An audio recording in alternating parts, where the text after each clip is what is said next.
You talked about earlier being sort of an outsider, being in the chess club, et cetera. So can you talk about the bassoon and how that was introduced into your life? Does anyone have a bassoon here? I'll play it. How many you got You got some bassoonists over bassoonists there? here? Fantastic, my man. Tears of a Clown. That's right. That's a bassoon in the beginning of Tears of the Clown. The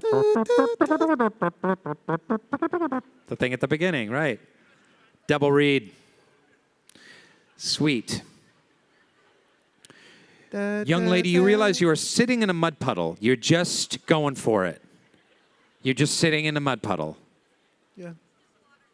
It's just water, she says. Good for you.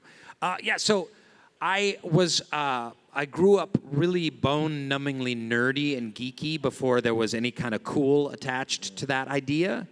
So in the early 80s, I was on the chess team and Model United Nations and, Dungeons and Dragons and played the bassoon. I was on the Pottery Club. Oh, hey. Anyone else here on the Pottery Club? 1, 2.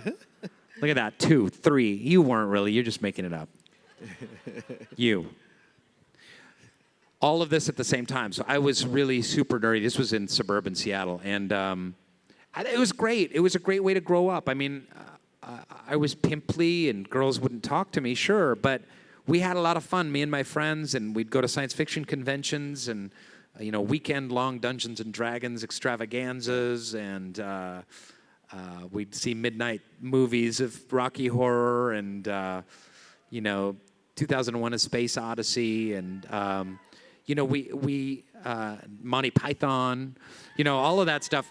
And that was part of the geekiness, too, was the geekiness of comedy, too, because we discovered all of these incredible. We discovered George Carlin albums and Saturday Night Live in the early first couple years in the late 70s and early 80s and Monty Python. And I had a cassette recorder and I would record episodes of Monty Python on PBS. They only ran it on PBS late at night, like at midnight.